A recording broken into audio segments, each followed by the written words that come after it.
Hello, good morning everyone. সবাই কেমন আছেন? সবাইকে আসসালামু আলাইকুম। তো আমি ঘুম থেকে উঠেই আমার বেলকনিতে একটু দাঁড়িয়ে দেখলাম আকাশের অবস্থা কী। দেখি যে অনেক মেঘ। তো দেখে টেকে সকালের নাস্তা টাস্তা বানিয়ে খাওয়া দাওয়া করে চা খেয়ে তারপরে চলে আসলাম দুপুরের রান্নাতে। আজকে দুপুরে রান্না করতেছি মুরগির যে পা থাকে, তারপরে একটু হালকা মাংস ছিল কিছু, আর বেশিরভাগই অনেকগুলো পা জমে গেছিল। আগেকার যুগের মানুষরা পা খেত না। আমার মাই বলে যে তোরা কিভাবে পা খাস মুরগির, কিন্তু এখন এখন কোনো বাসায় আপনি দেখবেন না যে মুরগির পাটা ফেলে দেয়। হ্যাঁ, তো আমার মা খায় না। তারপরে আমার মা ওই যে গরুর ভুঁড়ি বা বট এগুলাও খায় না। মা কখনো এগুলা খায় নাই, তার নাকি কোনো দিনও খেয়ে অভ্যাস নাই, ছোটোবেলা থেকে কখনো খায় নাই। তো আমরা খাই দেখে আমাদেরকে অনেক বকাবকি করে।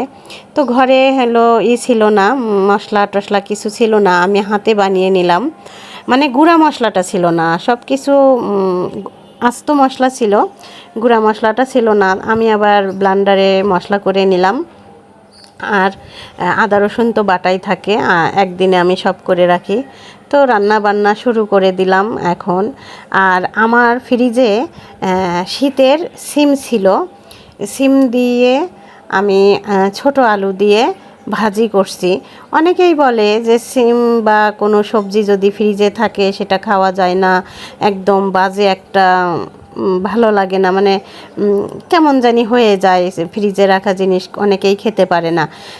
তো রান্নার মতো রান্না করলে ফ্রিজের জিনিসও খেতে পারবেন, সেটার প্রমাণ আমার যে যে সামনে আমি দেখাবো একটু পরেই, আমি সিম ভাজিটা করতেছি ছোট আলু দিয়ে। এত মজা হয়েছে কি বলবো আপনাদেরকে।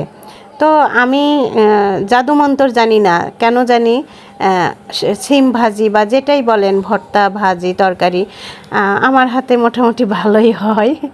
আসলে আমি আমারটা খেয়েই মজা পাই, অন্য কারোটা খেয়ে মজা পাই না, তেমন একটা মজা লাগে না আমার কাছে। তো আমার রান্না আমার কাছেই ভালো লাগে। তো এই যে অনেকগুলা পা ছিল, আমি আবার আলু ওই যে সিঙ্গারাতে যেভাবে দেয় সেভাবে গুট গুট করে কেটে দিয়ে রান্না করলাম। আমি মনে করেছিলাম যে এত তরকারি কে খাবে, মনে হয় বেঁচে যাবে। এখন দেখি রাতের বেলায় খাবারের তরকারি শেষ। এখন মানে কি বলবো, রাতে পরোটা বানিয়েছিলাম, সেই পরোটা দিয়ে আমি আবার একটু অসুস্থ। তো আমার মেয়ে সবাইকে পরোটা বানিয়ে দিল। ডো করাই ছিল, আমি আগেই করে রেখেছিলাম সকালবেলা। এটা হলো গতকাল সকালের কথা বলতেছি। তো এই যে চলে আসলাম সিম ভাজি করতে। তো এত মজা হয়েছিল, এরকম করে সিম ভাজি করে বাসায় খাবেন, দেখবেন সত্যিই মজা লাগতেছে। তো আমি 3 চুলায় 3টা রান্না বসিয়ে দিয়েছি। রাইস কুকারে ভাত, কারি কুকারটা নাই এখন আপাতত, আমি উঠাই রাখছি, এত ভেজাল হয়ে যায়, ঝামেলা হয়ে যায়, কারণ আমার রান্নাঘরে জায়গা কম। তো আমি রাইস কুকারে ভাত উঠাই দিছি, ইন্ডাকশন চুলায় মুরগির তরকারিটা, আর এই যে গ্যাসের চুলাতে সিম ভাজিটা।